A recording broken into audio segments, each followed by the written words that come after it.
Just going to get settled in and begin because our live stream will be beginning at the same time. So just so you know, there's a camera in the room and everything we're doing, we're going to be recording today so that we can share it with people live and that we can share it with people afterwards. I hope you've all had a chance to watch a little bit of the video, which tells a little bit of the story of Make It Okay. But today, what we're going to do is really explore that history of Make It Okay that many of you in the room were part of, which is actually very exciting, as well as talk about the milestones, the progress, and all the potential that is still here. My name's Marna Canterbury. I'm the Senior Director for Community Health at Health Partners, and this very important initiative is part of what I get to do with our team here at work and in our communities. So thanks again for coming. As we think about Make It Okay and its origins and where it is now, we also need to really think about all of our partners and also lots of folks who were really the ones who started this work 10 years ago in 2012. It's really but because of the community and because of Regions Hospital Foundation and boards who really recognized that stigma was in the way of excellent patient care for people experiencing a mental illness, and that people could learn more and be informed about mental illnesses in the way we do physical illnesses. And so what a great honor that we do have folks from the Regions Foundation board today, as well as someone we just met today, Carrie, who was there from the beginning. There's a lot of folks, and there's a bunch of folks online that really were part of this first group. So if you were involved in Make It Okay between 2012 and 15, would you just raise your hand or stand up or something? Yes, Donna, yes, in the front, there we go. Thank you, everybody. We also today have a very active community steering committee that continues to evolve this work and grow. Again, some are online and some are here, but if you are on our steering committee, will you also raise your hand if you're in the room? Number of people or recently on. Thank you so much. Again, it is a community effort. And the important part about all of this is really thinking about this journey and all the milestones that Make It Okay has experienced and hit. I'm not sure, Donna, if we were thinking that it would be 10 years that this work would continue when it first began. But what's happened over this course of time is that it's shifted. The momentum in communities all over the country has come to life, and we've learned a lot. Haven't we all learned a lot about mental health and illness, and even in the past 3 years, this unusual time in our history? So these are just some of the pictures of all the milestones, but you'll also see it's all about people and it's all about partners. The dark green shirts here on the bottom, these are our colleagues in Iowa, the Iowa Healthiest State Initiative, who has taken this to the entire state. We have Crow Wing County, we have original awards won, Webby Awards, and things with TPT television. Again, the journey spans a decade, and there's been milestones all along the way. But I really think it's all been and continues to be about partnership. That Make It Okay has a wonderful website and resources and tools. We're able to train people and meet partners throughout many communities. But this whole slide could be logos and names of organizations because there are hundreds. Just thinking about some of the partners, they span from states like Iowa, which we talked about, but our original partner being NAMI, Minnesota, way back in the original formation of this has been essential. We're so glad Sue is here with us today, and so is Kay King, and Sue will be on the panel in just a little bit. Because we know that with Make It Okay, we need to educate people about mental health and illness, make it commonplace, make it conversations that people can have. And NAMI has been a tireless source of resources and accuracy and advocacy in that area. We also, as we've grown, have had many business partnerships. One is in St. Cloud. Their business partnership is rolling this out, as well as individual employer groups. A couple of our newer partnerships are with Penumbra Theater, who is going to be doing a Let's Talk session around race and mental health coming up on May 8th. These are important conversations to have, because as we think about partnership, we have equity and should have equity top of mind and front and center. Also, again, so many partnerships, but a newer partnership is actually with our veteran organizations and active duty military.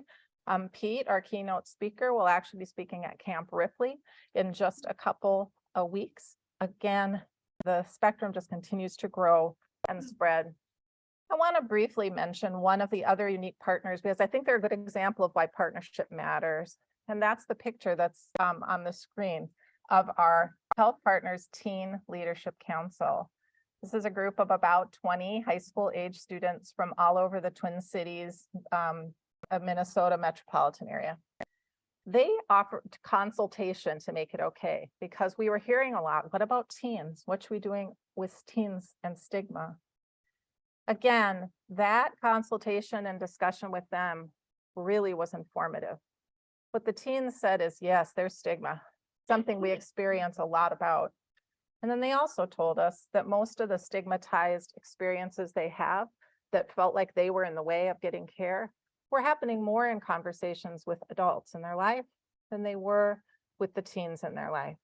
And so those students took on an action project and created messages for adults to say, you know, here's how we need you to talk with us. Here's some ways that we feel minimized when you say, oh, growing up's hard, or it's just being a teen. Again, it's one example, one really important example of listening to different communities or audiences, because stigma, as we all know, shows up differently with different populations, communities, faith traditions, cultures, and ages.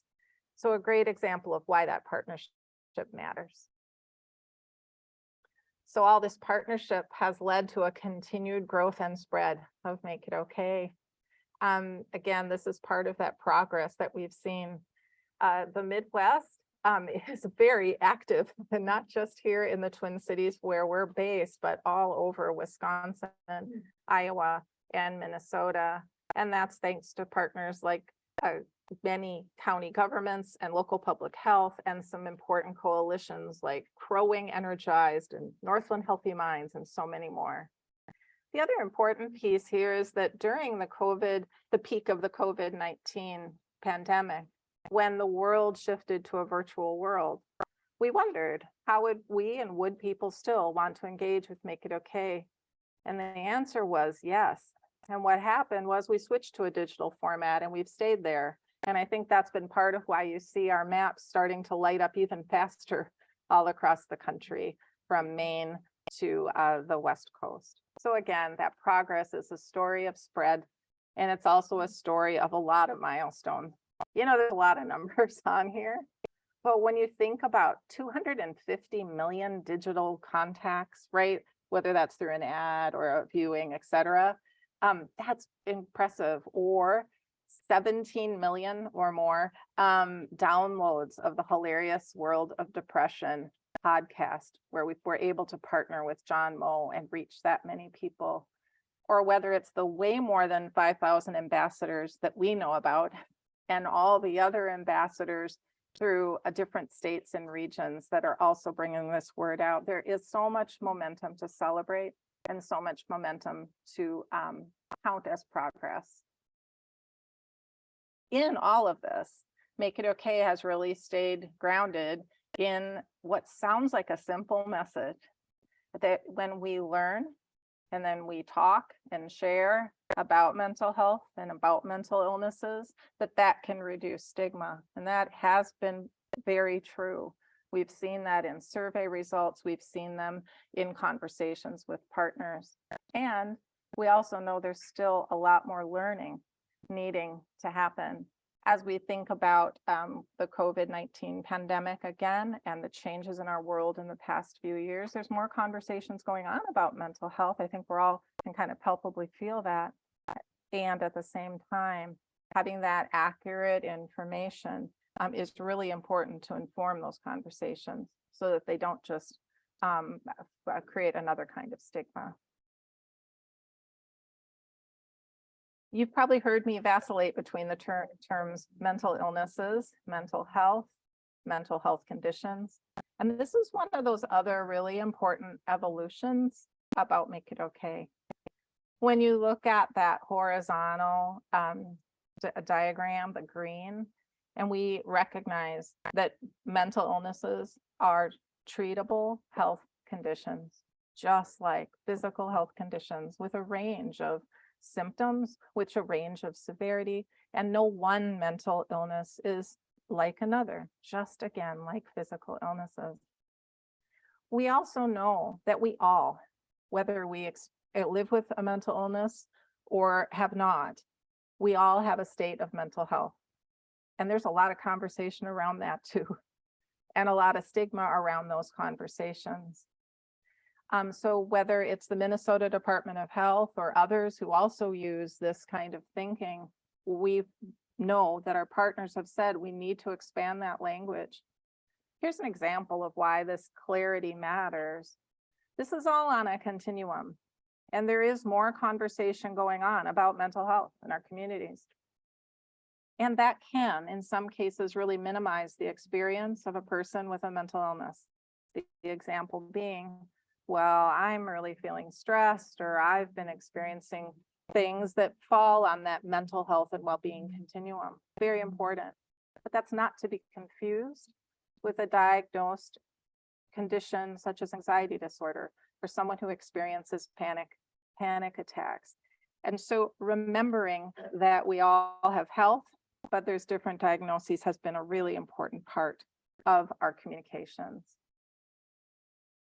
And in all of this too, Health Partners has the great privilege of having a research institute connected to our work. So we've been able to measure progress over the years. 3 community surveys, one in 2017, one in 2019, one in 2021, have taught us a lot. First of all, we know, and it has been reinforced, that mental health has always been an important community priority. Now it's top on the list in all the communities we serve. Also, some measures of stigma, we have seen improvement, especially between 2017 and 19. We saw stigmatized attitudes change in a really positive direction. We know that 9 out of 10 believe that this is a really important work to do, and that 3 out of 4 are ready to take action. People like here today and people all over the country. At the same time, when it comes to stigma, one of our other important findings is that 2021 survey was at a time where there were still a lot of COVID changes in our lives and restrictions in our lives. And we heard mixed results, that in some ways people feel more open talking about mental health and illnesses, and in some ways they really want to learn more about it to be informed.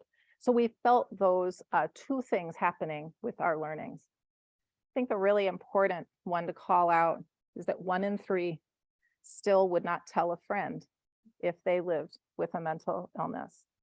And so we can see there's more work to do. So again, I'll end with the concept that Make It Okay has great potential, lots of potential. And that is building off the strong community resources and partnerships we already have, as well as these core programs, our website, which will be refreshed in 2023 in the fall, as well as ambassador trainings that continue. This core work continues while we also listen and evolve. And part of that evolution is what our next speaker is going to talk about. So love to introduce my colleague, Pete Van Duzarts. He is, I actually treated, the Director of Behavioral Health for Health Partners Hospitals in the St. Croix Valley. He is also the Director and Clinical Supervisor for our Programs for Change program, a substance use disorder treatment program. And he is going to address Still Stigma, Are You Kidding Me? So glad to have Pete here.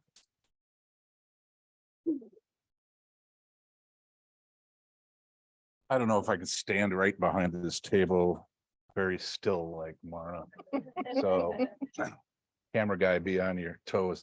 Again, my name is Pete Van Duzarts. I do work for Health Partners. I've been working for Hudson Hospital and Health Partners coming up in 20 years. My background is both in mental health and addiction. I was licensed as a psychologist in Minnesota. I've done outpatient therapy. But mostly I did a lot of addiction treatment. That's what I do out at Hudson. When I have not been a part of Make It Okay since the very beginning, but for several years. And when I was kind of told about this and brought in, asked to be a part of it, my thinking was, wait a minute, what is the goal here? And they said, well, we're going to change culture's attitude about mental illness. And I was like, all right, how are you going to do that? And the answer was, we're going to talk about it. And I'll tell you, taking on a task like that, taking on a challenge to say, we know that stigma and attitudes about mental illness not only get in the way of treatment, but it leads to people dying. We know that on the inside. We know that in the field. We know that in the treatment community. But to say we need to turn that around, it's a monumental endeavor to decide to do that. And frankly, it's audacious. I was like, all right, let's try that. And so I got involved. And the cool thing is the combination between NAMI and Health Partners. And I don't think this has been mentioned today, but this is what was explained to me. And to start an organization that was not branded with either.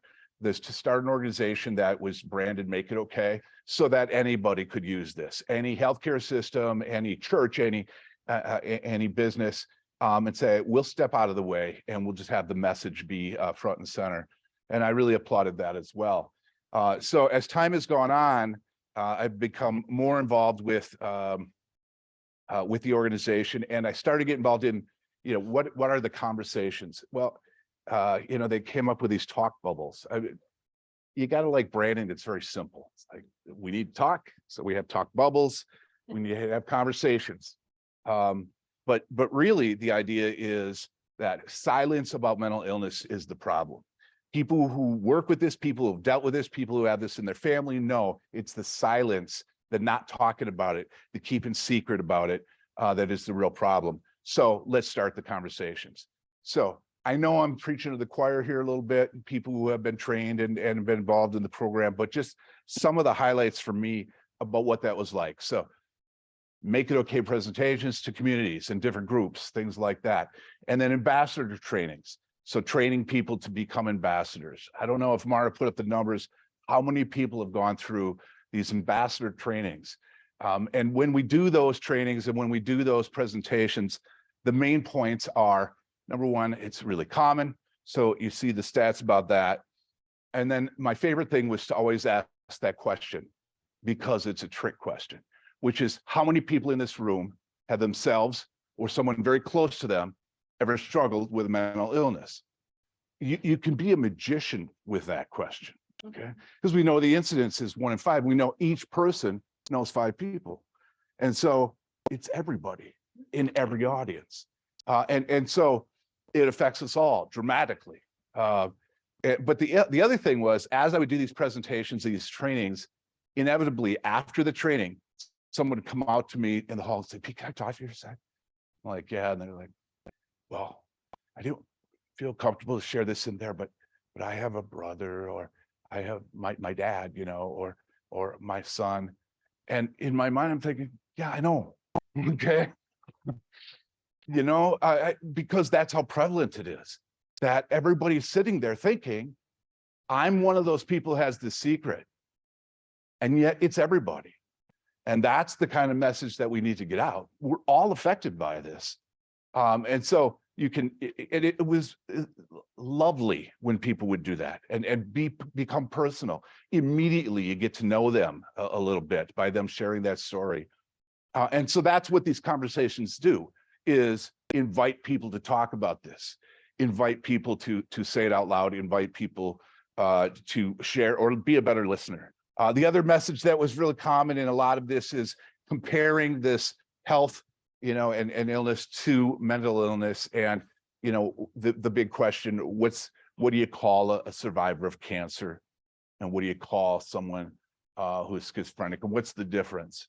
That kind of challenge, that a survivor of cancer is a hero and someone with mental illness is crazy, and that drastic difference, and calling that out. And, the scenario of when you get the call at 2 a.m. because somebody's in the emergency department, and do you rally around, and do you jump in, and do you make lasagna? Those kinds of conversations about how important that is. And then one other point that I like to make is this whole idea of changing the narrative is not about political correctness. Okay, this is not about be nicer to people who struggle with this diagnosis, or be nicer to the family. This is not about don't be disparaging or don't be insulting. That's not what this is. Stigma prevents people, and the great thing is you have an organization with NAMI in Minnesota and the health partners. They do the research. We know how many years people struggle with a mental illness before they will reach out and get treatment. It's the years of silence of being depressed that leads to death. And so this isn't about political correctness or getting people to be nice. This is about challenging something real that has a big impact. And then I was asked, I forgot to click stuff, didn't I? Then I was asked to talk, to contribute some ideas about what's the next part of the conversation. And that is to talk about addiction, substance use disorder, as a mental illness and as a co-occurring dynamic that really affects people suffering and people getting treatment. So you have the comparative incidence, and so we know how common it is, but then you start to look at the overlap, which is how many people have both, and then of those people who have both, how many are actually receiving treatment? All right, it's devastating numbers. If you know anything about addiction treatment in this country, and just how few people who are struggling with an addiction that is impairing their lives, and what percentage of those are getting treatment at all. But then you add to it people who have both, have a diagnosable mental illness and a diagnosable substance use disorder. And we've got to do better about that. So we started to build this content about addiction. Interesting thing about addiction, a couple of studies here, is that stigma, as bad as it is about mental illness, there's research to show that stigma about addiction is even tougher. And why would that be? Why is it even tougher for addiction? And the reason is stigma about mental illness is misunderstandings, thinking that people just have this kind of weird internal problem. Stigma about addiction is they got themselves into this. Okay, the stigma is much more shaming and blaming, that they just need to be more responsible. They need to pull themselves up by the bootstraps, that kind of a thing. So there's this extra level of stigma that gets in the way of compassion, and a stigma that gets in the way of addressing this as an illness.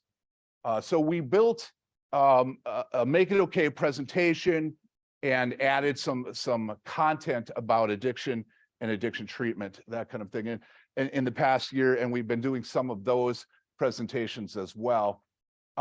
This is the chart that Marna showed, really important. And by the way, if you study this, just a simple understanding, the lower left quadrant is where you don't want to be, right? You have more severe mental illness and less factors of mental health. And the upper right is where you want to be. And then there are factors that can affect all of those quadrants, right? Well, when you add addiction on top of that, and here's the thing with addiction, substance use disorder, the overlap makes sense if you understand what's really going on when people have a problem with substance use disorder. It's not about being physically addicted. It's about what is the nature of substance use disorders. The nature of it is that people use substances to affect core moods and emotions. And then they over time build a compulsion related to core moods and emotions. things like self-esteem, motivation, reward, learning, those parts of the brain that do those core, how am I today? How am I doing overall in the world? That's what substance use disorder is about. Well, it makes sense that if you also struggle with a mental illness or have poor mental health factors, that the impact of using substances that regularly shift and numb out and medicate those core moods and emotions is going to be a factor. And so we see this all the time. Again, speaking to the choir here, preaching to the choir, but we see people for addiction, and we know what the incidence of mental health is. And it's a chicken and egg kind of a thing. Like, what do you address first? And how do you get down to the core pieces? And so that complication is something that's really important for people to understand. Through all of that, as Marna has pointed out, we've made a lot of progress. There is more talk and understanding about what mental illness really is, and compassion about this is a problem. And again, mental illness is a health problem that affects an organ in the body. Okay. Addiction is a health problem that affects an organ in the body. And it's really important to just plain understand that key fundamental fact. It's not about character. It's not about morality. It's not about family upbringing, anything like that. And if you identify it that way, then we can start to talk about it. And people are starting to talk more about it that way. But as we look back into what has been effective and where are the challenges, we know that there's still work to be done and significant problems in some subgroups. And so there are generational differences, meaning that younger people are more open and willing to look at this differently and talk more openly and seek treatment than people who are of my end of the spectrum. Gender differences, significant difference between adult men and adult women, in men being less likely to be open about this or see it this way or talk about this and seek treatment. Communities of color, there are some factors that play into that still being a significant problem, and those messages, those stigmas still being there, and rural communities. And so the thing I want to say about that is we have different domains of stigma. The big stigma is society's overall view about mental illness, and trying to turn that message around. But beyond that, we have these messages for, what does it mean to be a man, and is it weak to reach out for help, for example. Those kinds of stigmas, or self-stigma, which is that I don't care what anybody else thinks about it. This is what I think about it, and I'm not going to ever admit to this or reach out for help, etc. And so we're trying to, and then of course addiction. We're trying to find ways to break through those barriers as well. And so, by the way, that's 2 of my 4 grandchildren, age 3 and under. I have 4 and a 5th on the way this summer. Who's counting? I'm counting, okay? And I'm winning, all right? No, but I'll tell the story. I was out talking to my dad recently. My dad is doing great. He's 90 now. And I said, I'm giving some of these talks. My dad's a active war vet from the Korean War era. And I'm going up to Camp Ripley to talk to them too. And I said, it reminds me of something, and a story about you. And I'm wondering if you're okay if I share this. He says, yeah, I don't care. They don't know me. I said, okay. So he said, he gave me permission.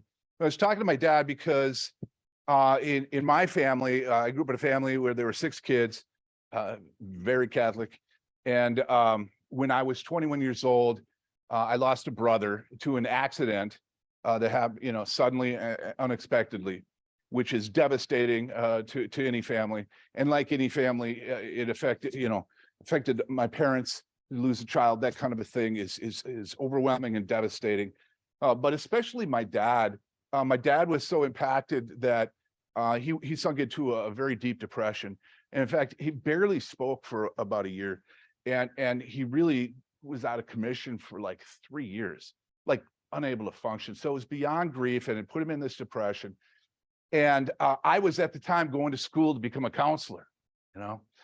And so I would talk to my dad. I'm like, Dad, are you willing to, and he wouldn't reach out for help.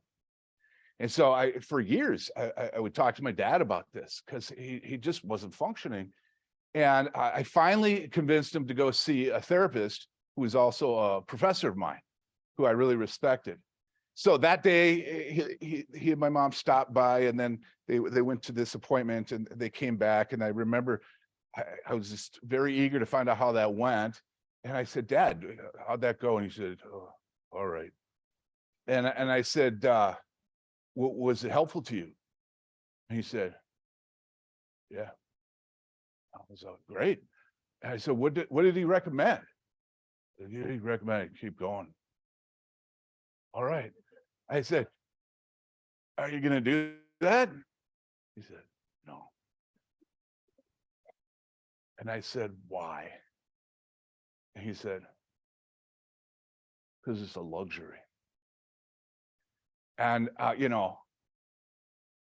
frankly, I got that. I mean, I'm from that family. I'm from that culture. I know my dad.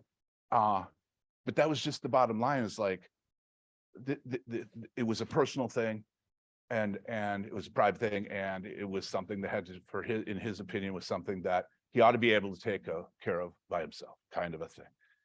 And my dad continued to be affected by that mental illness for, I would say, about 20 years. And then things really turned around dramatically. And I asked him, well, what turned it around? He said, I started going to this men's group connected to the church. And I said, okay, what turned around? He goes, I learned that I'm not alone. I could have told you that. And that what it was talking to people, right? It was talking about it openly and realizing and sharing that other people had struggled with the same thing. That's what we're trying to do. That was the message. And so as I prepare for this talk, I'm going up, like I said, up to Camp Ripley and talk to some active military and vets about this stuff. And we know, so I was able to talk to some people involved in hero care here at Health Partners about getting services and to vets. And so I had this conversation, and she said, actually the military is acutely aware of the problem of suicide and coming up with responses to address suicide, and they have programs to address that problem. She said, but the real issue is accessing those services that they built. And it's really about making it comfortable and welcoming for people to reach out and talk about to their commanders, to people in authority. That the real barrier isn't, can they get services that are effective? It's, is there an atmosphere of, it's okay to come to this and talk about this and address this? That's the real issue. So these are the struggles that we still have to overcome stigma and break through still those barriers that are there. I want to say, and I'm going to just brag for a second about Health Partners, because as I've worked at Health Partners, we call it the Valley, those Hudson, Amory, Westfield's up into Richmond and Stillwater, that whole area over there. And I have been lucky enough to help out doing program development. I know some people who worked at Regions in behavioral health for years, and they have their own stigma about Wisconsin, by the way, which is not all that incorrect, which is there's just a dearth of services over there. There's just, what do we do? So the Valley and Health Partners has invested a lot in the past several years to build services. I'm very proud of that. Health Partners really, and I know, because I have to do budget stuff, this stuff doesn't make revenue. But it's important, and Health Partners gets that. So they've invested. We have a new program at Health Partners for behavioral health access, where we're planting behavioral health consultants in primary care. And it's not just, someone who's available to do therapy. They're unscheduled, so they can walk around, and in real time, they're pulled by the elbow into the exam rooms in primary care to consult with healthcare overall for those patients. We out in the Valley have built a crisis team to address mental health crisis for 8 hospitals, emergency departments. We cover those 8 hospitals, and we found out that we had more capacity, so we opened it up, and now we provide crisis assessment for the entire enterprise with our little team out in Hudson. And it takes a willingness and investment from leadership and the organization overall to do that. On the other hand, being in this field and knowing this day to day about these services, we still have, even in healthcare, some limitations about separating this out. What is healthcare? What is behavioral health? And not referring people for the services that we have right system. We have to overcome stigma in our own organization with healthcare providers. And so those are the kinds of challenges that we still have. So I've come up with a new term, and this is my grand unveiling of a new term for behavioral health care. And that is healthcare. Isn't that clever? And I hope that people can see it more that way and understand that's what we're dealing with. How do we help people get healthy? I don't know how I'm doing on time, but I'll just I got a dad joke for you. I got to fit this in. My wife says I have time blindness. I just don't see it. Wow. She might see this and to be really like groaning about that one. And so as we go forward, I'm as enthusiastic as can be. I'm very grateful for everybody here, for all the people who put in all this work. And the challenge is, anybody out there listening to this, we're at 10 years. We're just getting started. We need you in the conversation. Come, step up, and help spread the word. I'll leave it there. Thanks, everybody.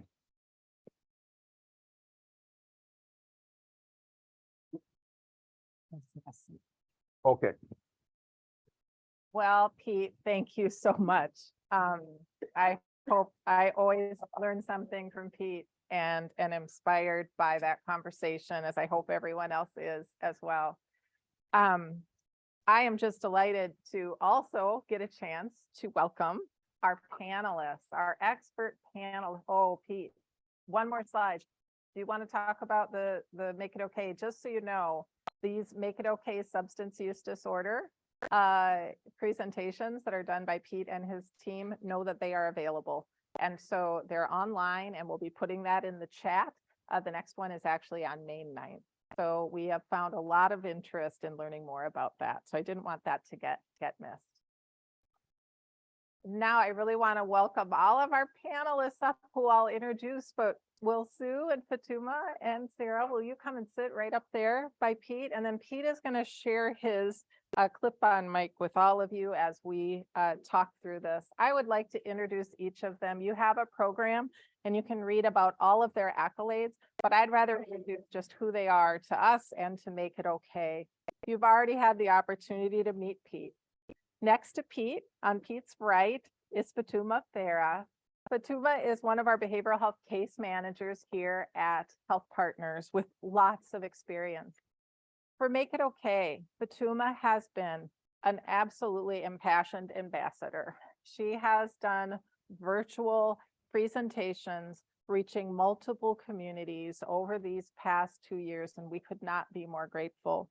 Fatuma brings this quiet insight and authenticity to everything she does as an ambassador, and she will be sharing her expertise and that passion with us.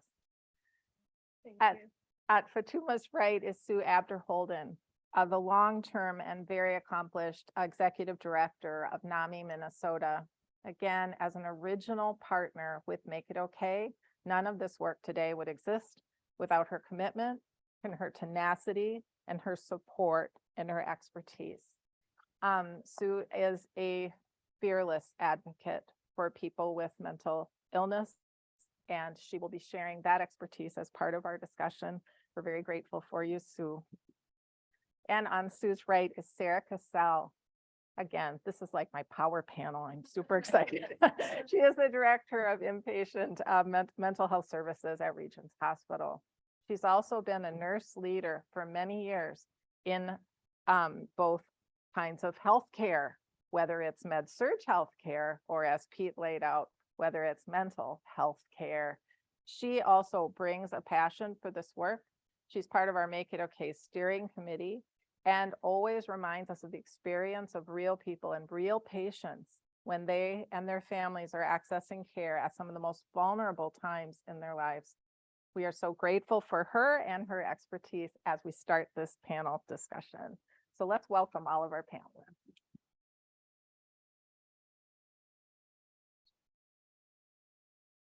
So I'm going to ask that we pass the mic down to Sarah, who's going to kick us off, but I'm asking you all the same question for you to introduce yourselves, as well as to introduce some of your thinking about Make It Okay and mental health. So the question each of them was asked to think about is, how has the narrative around mental health and mental illness in our communities, how has that evolved in the recent decade? And what are the current challenges and what are the current opportunities we face around mental health and well-being? And what role does stigma play in that? Each of our panelists actually has a slide background with some of their key points, but Sarah, thank you and welcome. Thank you. Good afternoon, everyone. It's an honor to be part of this panel. Can you hear me okay? All right. As we look at mental health and mental illness, it has just been quite an honor to listen to Pete and just reflecting on what we see every day.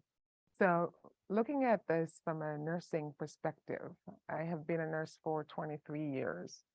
And in my role as a nurse, even in administration, you never stop being a nurse.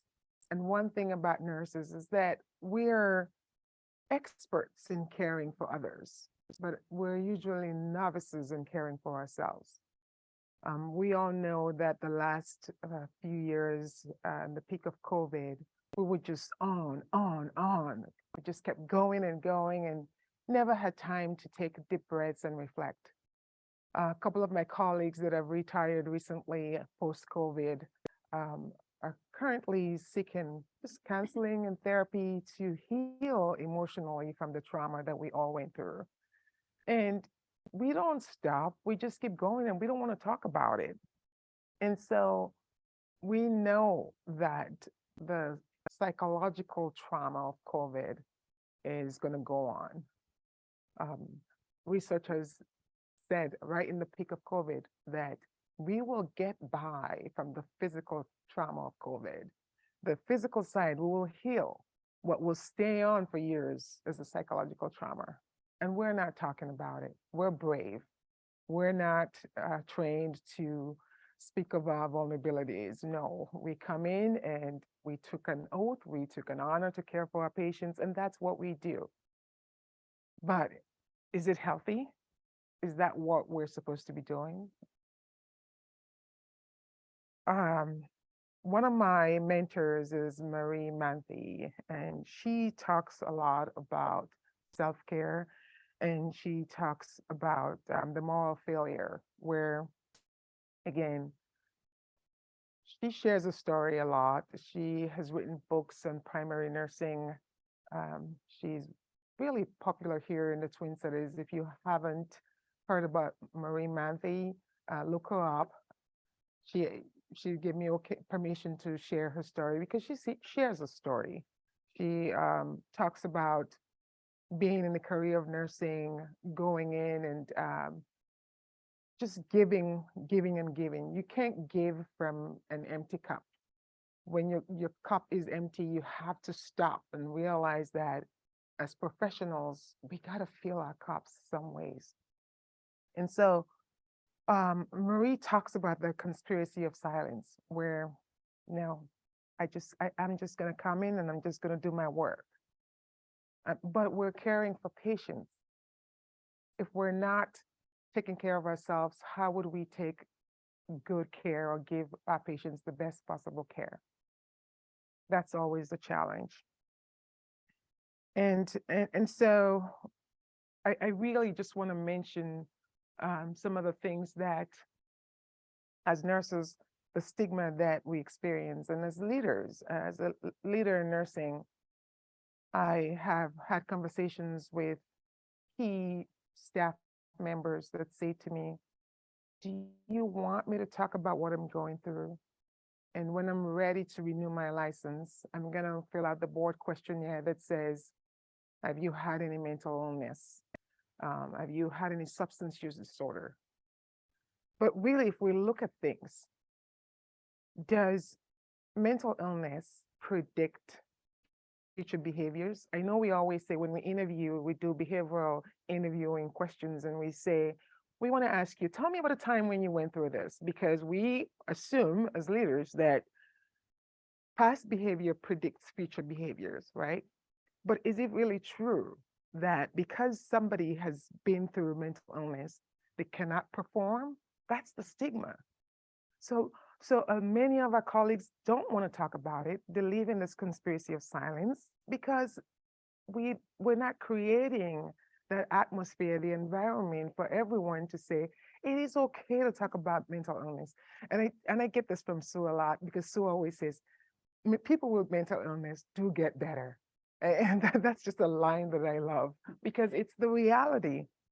I want to be mindful of my time, but really just knowing that we have to create a space. So Make It Okay has really been impactful in my environment in caring for our patients and our staff, knowing that if somebody's going through some difficult times, as leaders, as nurses, we have to stop and think about ourselves so we can better care for our patients. And I believe that this journey with Make It Okay has made it so much better for us to be able to sit down with our teams and say, yes, let's talk about mental illness. During COVID, we offered a lot of resources, and we said, if you're struggling, call this hotline. But I tell you what, I think that in the state, that less than 10% of those resources were utilized, because there was not any encrypted way for our staff, our colleagues, ourselves to call, and on the other line would be somebody that you work with, and you pouring out your heart about what's going on with you and feeling like, well, is she going to look at me differently when I come to work tomorrow? So we didn't use the resources as we should have.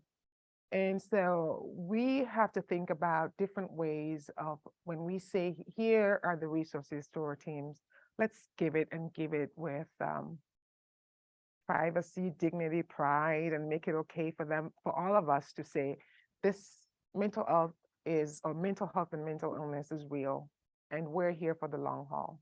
So thank you.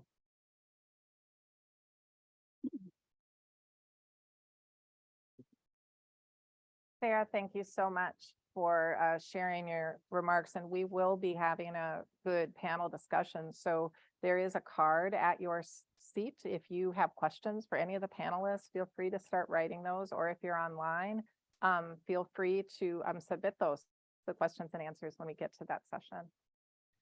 Sue, we'd love to hear your response to that intro question around the narrative around mental health and illness in our communities, as well as the challenges and opportunities we have now, especially when it comes to stigma and access to mental health care.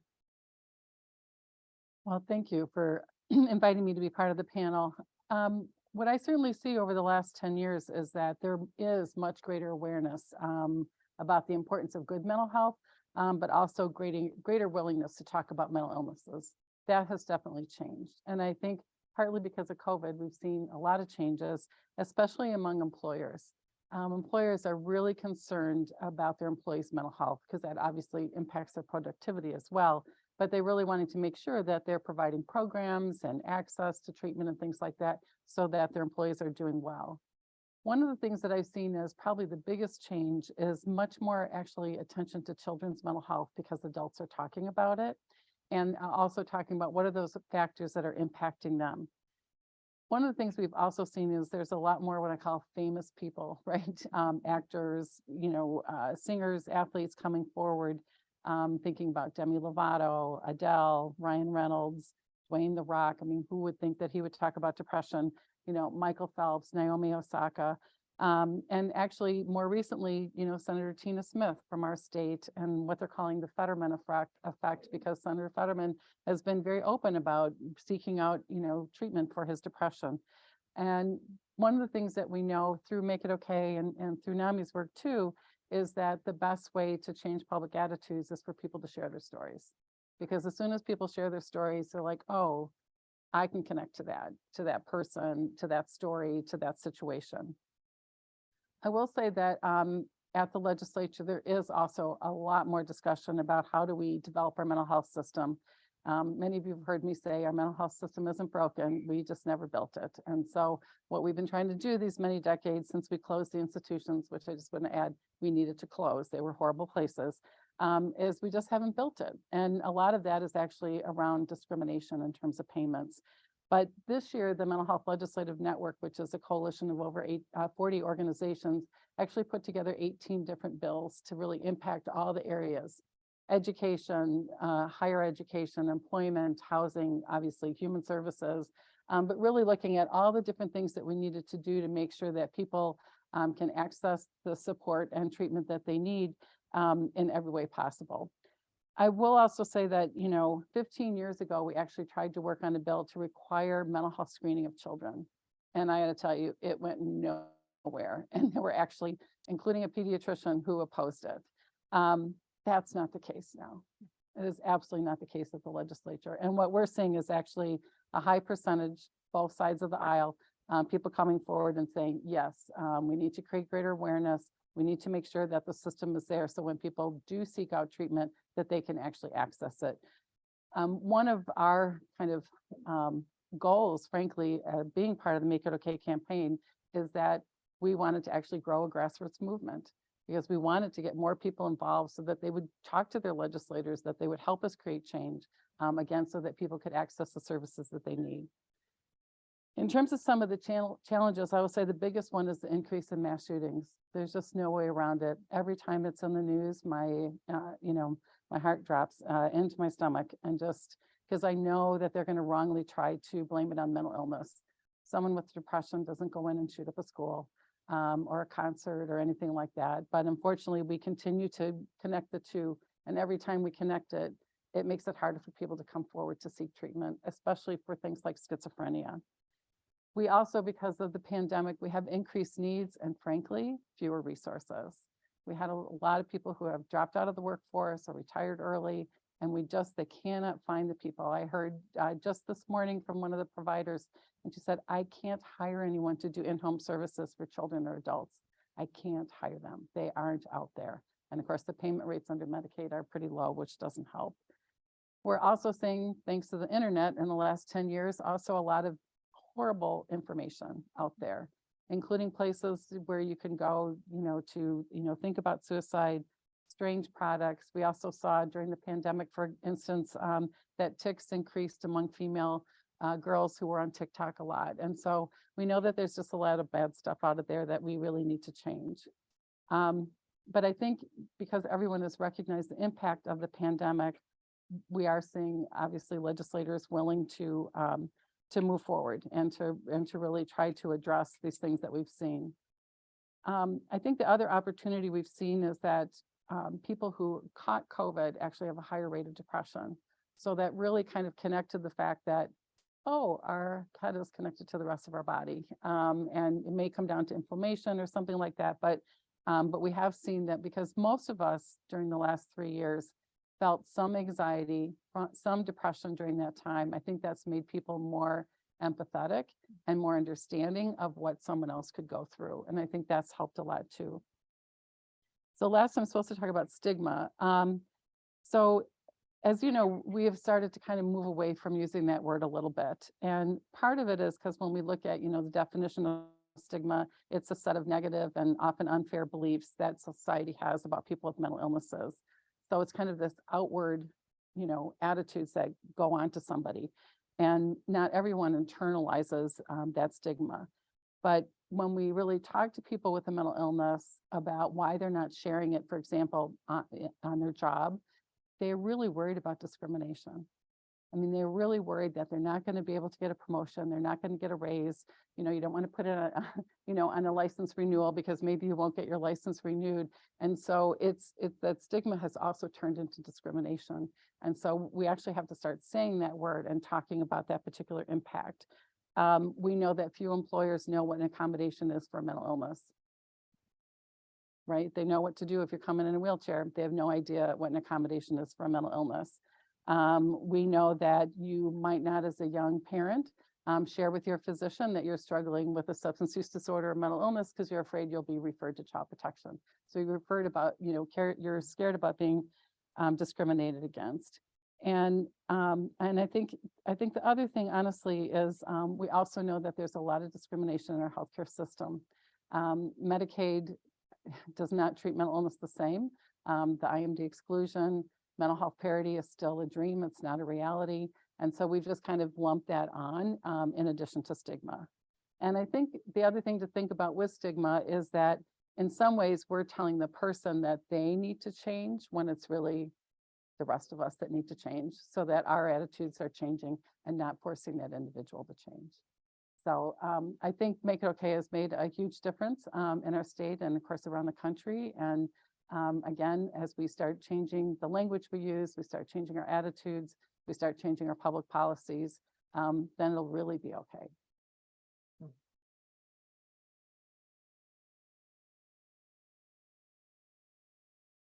Sue, thank you so much for sharing your wisdom and all of your insights about this over the course of this entire decade of this work together. We're glad to also hear from Fatuma, and I'd love to hear you expand a little bit about your observations around, again, the narrative around mental health in our communities and what opportunities we have. Yeah, thank you. And thanks for having me here today. I am going to focus a little bit more on cultural diversity and how it impacts mental health. I see, again, we all talk about stigma, and it's a huge barrier for all of us.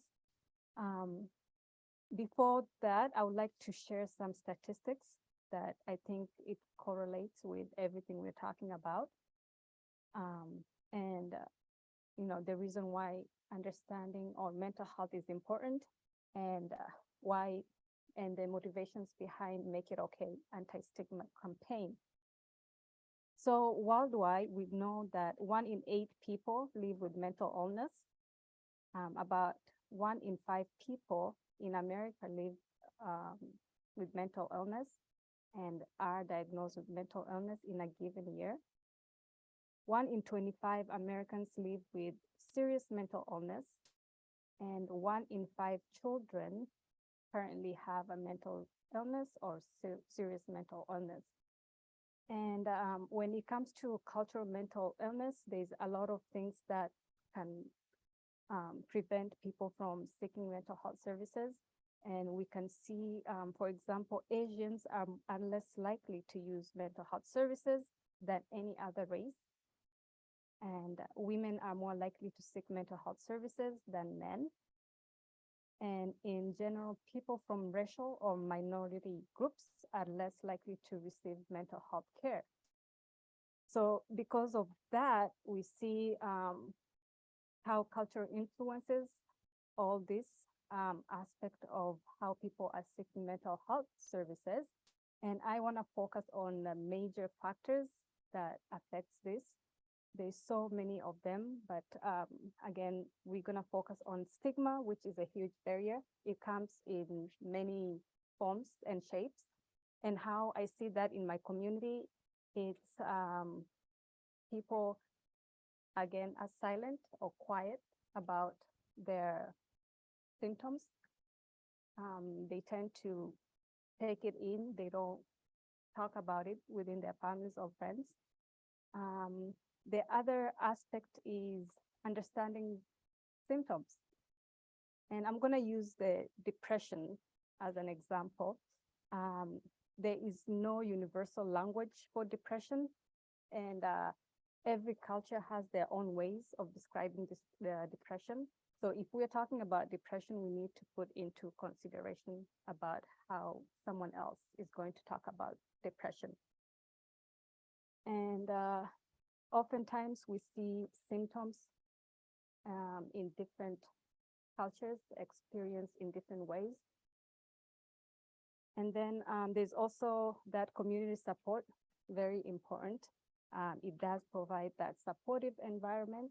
And a lot of people who don't even seek mental health services, they tend to connect with their communities, like their pastors, priests, or imams for extra support.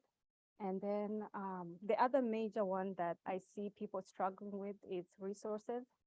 We do provide resources to people. There is tons of information out there, but the problem is because there's so much information out there, it's hard to navigate resources. And a lot of people find it hard to find the appropriate resources.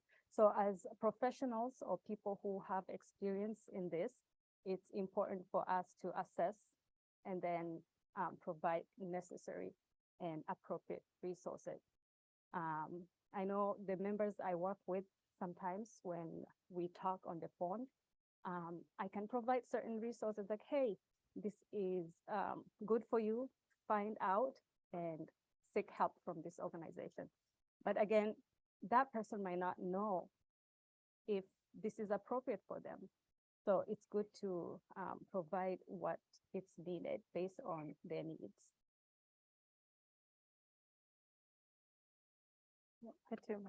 Thank you so much for sharing the problem.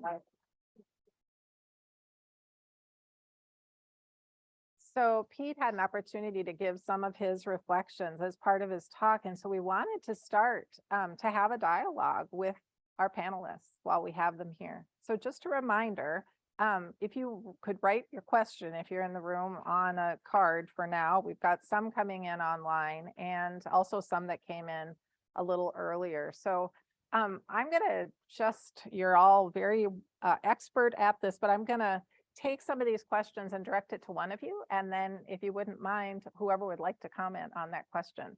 So if you're online live streaming, you can submit questions in the question and answer, and they'll make it up here, or in the room, the same thing.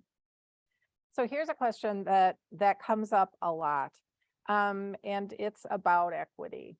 So we've had a number of questions about this, but what opportunities do you see, each of you, to more equitably engage in our communities around Make It Okay, around stigma, around educating people about mental health and illness? What opportunities do we have to reach new groups and populations? So Fatuma, I wonder if you would be willing to start with that, since you probably have the microphone, and then we'll pass it around.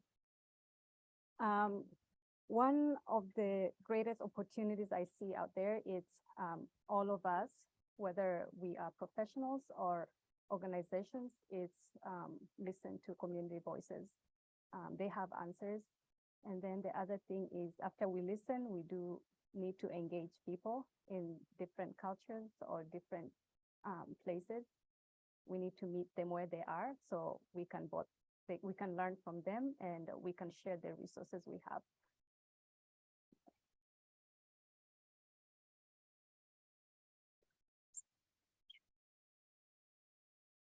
Yeah, I think I'm just gonna hold it. It takes a little while to get that. Yeah, I agree with you, Fatuma. Being a Black African person myself, in my culture, just talking about, there's not a way to express mental illness, because in some of the languages that I speak, there's not even a word that you can associate and say, this means I am ill and I need help. No.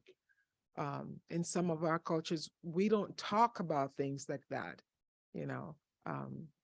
some of my family members would say, you need prayers, or, there's something else going on with you. And so I feel like there's opportunity to go into the faith communities, because if the faith leaders learn and know that it's okay to talk about mental illness, I think that they would be great resources for their congregations, for their audiences, for their community members to say, yeah, let's talk. You need someone. Tell me what's going on, and let me refer you to the appropriate resources. So I think there's still gaps there, but I also would say that Make It Okay has come a long ways. It's 10 years, and the conversations are happening. We just have to keep going. Next 10 years, I'm hopeful that you'll call me again. Well, I may be retired, but we'll see. Well, I think one thing I want to add is before we just, want to go into different communities and raise awareness about mental health, we need to recognize what has impacted their mental health. And so certainly George Floyd's murder and all of the basically Black men who've been murdered since then. We can talk about people from the Asian community being attacked in the Walmart parking lots during COVID, being blamed for COVID. A lot more being discussed about the boarding schools for Indigenous people and the impact that it has. And so I think we also have to talk about that as well. And then where can people go? About 90% of all the therapists in Minnesota are white. We do not have a culturally diverse workforce. And so we also need to make sure that we build up the diversity of that workforce so that when they do seek treatment, they can seek someone who understands them, understands what's happened to them. They don't have to explain the impact of racism and things like that. So I think we have to also do those things in addition to just raising awareness. Thank you, Sue. Pete, would you like to weigh in on that or on a new question? New question. All right. Thank you for covering that so well. Pete, here's a question that came in online.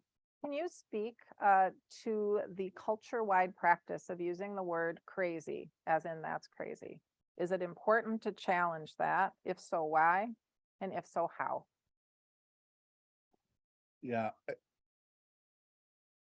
Words that are really broad and have a lot of different meanings, a lot of different contexts are difficult. So, for example, the word depression,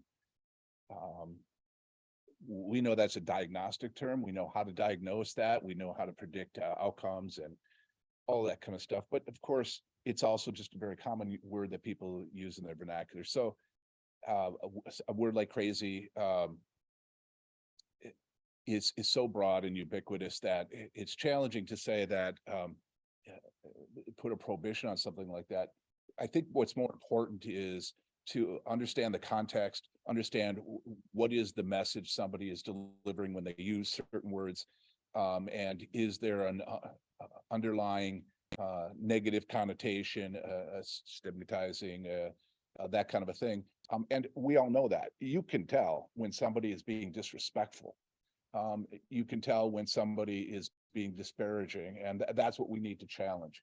I would be careful about trying to identify particular words and put bans on them, or only address them as words instead of addressing what are the messages, what are the way people treat each other, what are the connotations people put on someone who is struggling.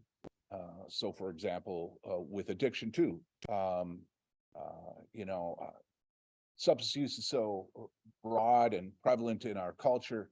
And sometimes when we talk about how dangerous that is and what are the effects of alcohol use and abuse, for example, it can sound like you're being anti-alcohol or you're being prohibitionist or something like that. It's important to get a little deeper to what we're really addressing, which is substance abuse, substance use disorders, those kinds of things, rather than trying to label something as broad as alcohol.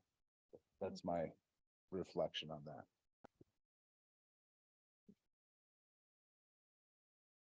I might disagree.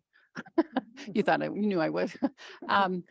You know, there's lots of terms that we've used over time in our society that we've gotten rid of, even though people didn't mean any harm. We don't use the R word anymore to describe someone with an intellectual disability. And I think it's pretty hard for someone who is struggling with their mental health. I think particularly, you know, in my work, talking to young adults, for example, with schizophrenia, they just hear that word out there all the time. And one of the reasons they're afraid to come forward is because people are going to label them as crazy. So I think it's okay that we stop using the word and really be conscious about it, because we know the impact that it has, whether we want it to have the impact or not. It does have an impact on people who are struggling with their mental health. Thank you. I was on one of our mental health units yesterday, and this happened where the patient came to the nurse and they were talking, and the patient was just making fun and lightly said something about the word crazy. And the nurse just said, you know, we don't use this word around here because it has a negative connotation on people with living with mental illness. And so I'd rather you say, do I look like I'm struggling with mental illness? And the patient said, you know what? I never thought about it that way. This just happened yesterday. He said, you know what? I never thought about it, but I'll be more mindful. And I just sat there thinking, wow. And it came up. So I agree that it may not change things, but there are certain words that we as a society can say it is not acceptable because it's stigmatizing to a population, and that should not happen. Thank you all for sharing your thoughts and your wisdom on that. We have lots of questions coming in. So I'm going to sort a little bit and direct a couple as well. Sue, we have a question about dementia and whether when we're talking about mental illnesses, dementia is considered a mental illness or not. So at NAMI, we don't include it in terms of the groups that we serve. And there are other groups that really kind of focus on dementia and Alzheimer's and things like that. I'm not a mental health professional. I can't tell you exactly whether it's in the DSM or not. I can just tell you within our work that we view that differently. Thank you. There's a couple questions here about, and I'm going to direct this to Sarah to expand. Sarah, you talked about nurses and healthcare providers and the stigma that is there. We also have the question talked about physician suicides being at a very high rate. The question is, what opportunities do you see to bring Make It Okay to our clinical care environments within Health Partners and in the general clinical care environment to address some of these issues? Oh, that's a hard one because that hits them a little bit. And without going too much into it, it is real. Colleagues are being impacted.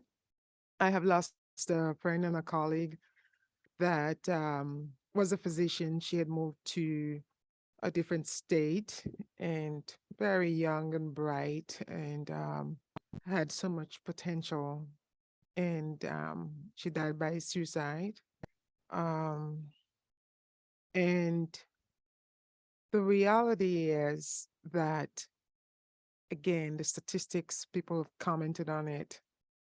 We ourselves or someone we know may be struggling.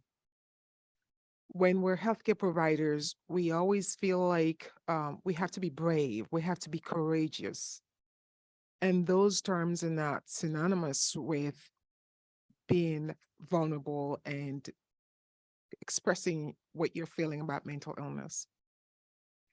There is a group, peer support group right now at Regents Hospital that looks at second victim effect, where a provider may say have an error or something happens and they're living with whatever occurred that didn't go well with the patient because they're thinking, I should have done something differently. This should not have happened. I didn't do what I was supposed to do. So we have to get in we have to incorporate what we're doing with Make It Okay. We have to get into the nursing peer support networks. We have to get into physician peer support networks. I have colleagues here in town that have pharmacy support networks, lawyer support networks. So there are so many disciplines and work that's being done. But I believe that HPSP as a role, and of course, we want to make sure that our patients are safe. We want to make sure that our care providers are prepared and are ready to take care of our patients, but we also have to create a space for our care providers. So yes, there is room. Sorry for my long answer. It's good. It's a complex question. Pete, I know you've been doing some work with our care providers around educating around SUD. Did you want to add to any of the comments about reaching our clinician workforce?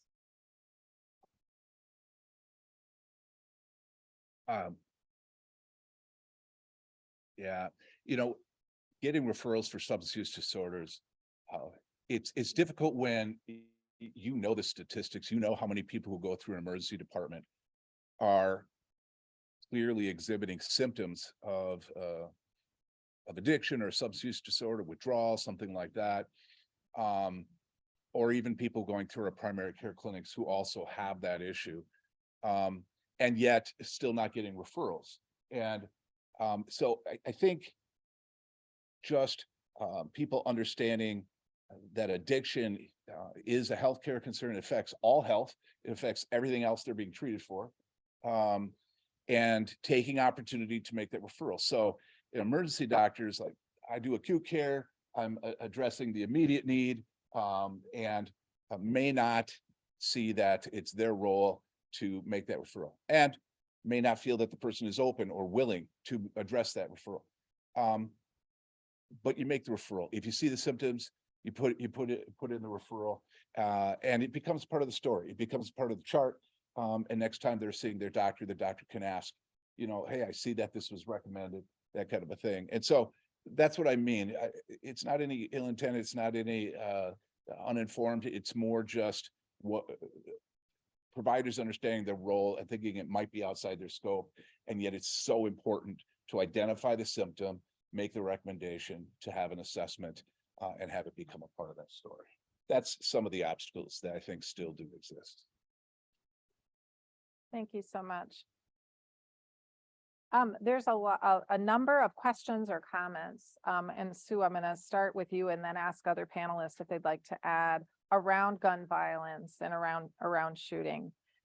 We have questions coming in about, could you expand on that more? We have questions around, is there a way to have more informed conversations around mass shootings, and the perception that, or of the frequency of how often a shooter is suicidal in their actions. So we're getting enough. I wondered if you could expand some on that and then go to the panel.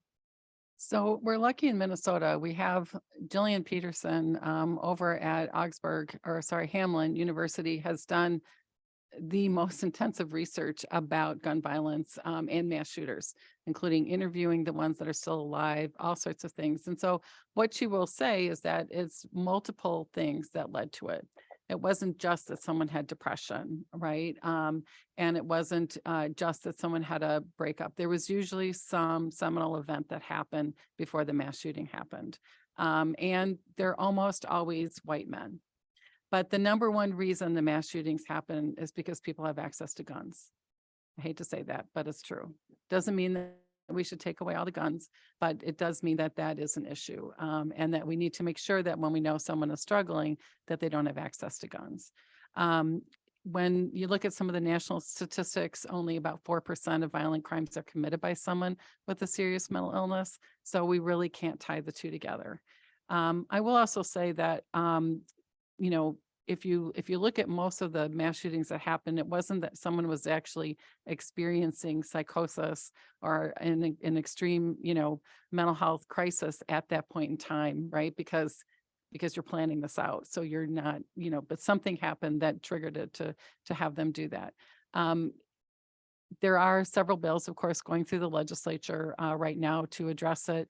In some states, they've looked at having a longer waiting period to make sure that if someone is thinking that this is what they want to do, they can't get the gun immediately. And even in terms of suicide, that time will pass. And so sometimes they've seen waiting times have really helped. Of course, the red flag or the risk protection orders, that's the bill that's going through the Capitol right now. We've made sure that they've separated violence and suicide. Because in some of the states, the language actually puts it all together and it's different. If you know someone is suicidal and has a gun, that's a different action than if someone is going to go out and hurt someone else. And so we've made clear in some of the language that we've worked on that those records are private. No one else needs to know if someone got their gun taken away because they were suicidal. And we also know, of course, that most of the gun deaths are actually due to suicide as well. So there's a lot to wrap up in that. And all you hunters out there, I'm not coming after you or anything like that. That's usually what people kind of react to. It's not about people who are hunting. So it's in this country, it's unfortunately a very complicated, hard discussions. Very. Sue, thank you so much for expanding on that. In the time that we have, I would like to give each of you the same question to close up our panel conversation. So, what is your go-to response when someone asks, how do I find a therapist or mental health care? I don't know if I have a response per se, but I would say that primary care, maybe because we can't rule out the fact that people have relationships with the primary care providers, and primary care providers are often open to making those referrals. I think they could do more, as Pete is telling us, and which is correct. But we should start with just talking about it. Seeing what is out there and looking up resources. I think also resources are available, and even our website here, Make It Okay, is a great resource to start. So I don't have a perfect answer to that, but I will say the first step is recognizing what's going on and finding someone to talk to. Thank you, Sarah. Because money is often an issue, I would say go to your health plan and look at to see who's in network. Because when you go out of network, you pay more. Now, I will say I just happened to help someone today look at their network, looking for a psychiatrist. They lived in Minneapolis. Their health plan had 0 psychiatrists in Minneapolis. Surrounding areas, there were 2 in St. Paul, a lot in St. Louis Park, but none in the city of Minneapolis. Then I went to look for clinical social workers for her. Same thing. There was 1 therapist. So one thing you just need to know is that sometimes the networks are more narrow when you're looking for a mental health provider. You may have to go out of network, which means you're going to pay more out of pocket. The other suggestion is to go to Fast Tracker because you can actually put in your insurance and your zip code. You can see if they have immediate openings, and that can also be helpful at times. And then not to forget our community mental health centers or our certified community behavioral health clinics, where you can often get in almost right away. The health plans are supposed to, under state law, unless they're a self-insured plan, actually have access to those as well. I will say this one depends. And again, like Sarah said, primary care, but a lot of people don't have primary care providers. So what will you do? And some of them will not want to establish care. So most oftentimes working for an insurance company, I will tell them, hey, call that number behind your insurance and someone would be more than happy to help you. If that's not the case, because we are working with different kinds of people, some people have language barriers, so they're not able to speak with somebody, or some people does not have access to smartphone or internet. How do you provide help? So most oftentimes I will help them connect with their own communities. And again, most important, even if they don't have a primary care provider, suggest just get a doctor, talk to a doctor. That's a good start. Thank you, Batumba. Pete, can you give us a quick last word on your advice? Well, to be consistent with the message, we're talking about healthcare. And so the same way you would access other healthcare, there's this notion that I need to find the right therapist, and that therapy is, somehow so different than healthcare.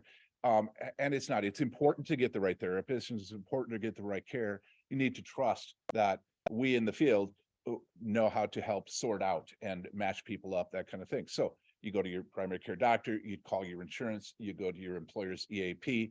If you don't have any of those resources, you go to the county human services like you would for any other kind of need for healthcare. And then trust that those of us in the field will help connect you to the appropriate level of care. That is all the time we have for our panel today, but I'm so grateful to all of you for your wisdom and all you shared. We give them a round of applause.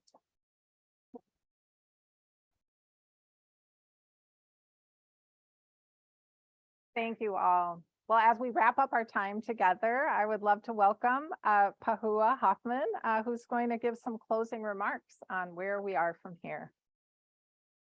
Well, I thought I had the easy task, but I think after listening to all of you, I think it's a really difficult task to wrap everything up. Before I introduce myself, on your places was a card with a QR code. So Marna would probably want you to complete the evaluation survey, so please do that. But I am Pahua Hoffman, and I lead our government community relations here at Health Partners.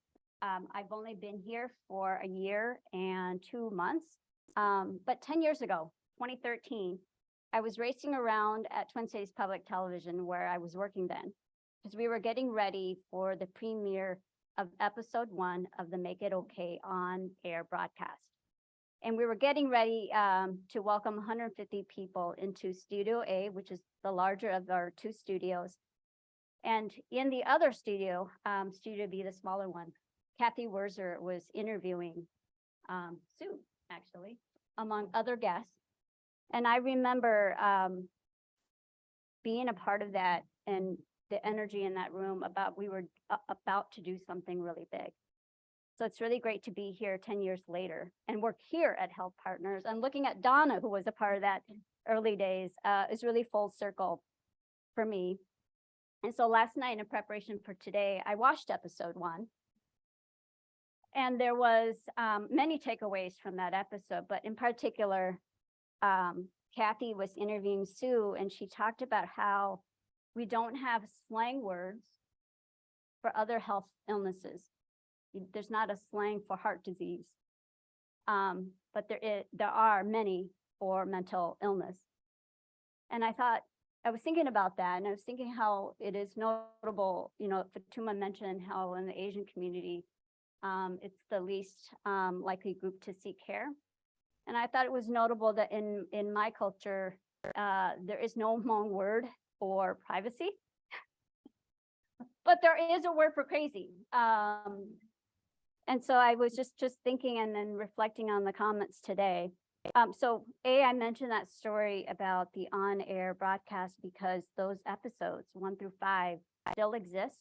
You can watch them streaming on TPT even today. Okay, here's my chicken scratch of all my takeaways. And I know that I'm the only thing between you and maybe your next meeting.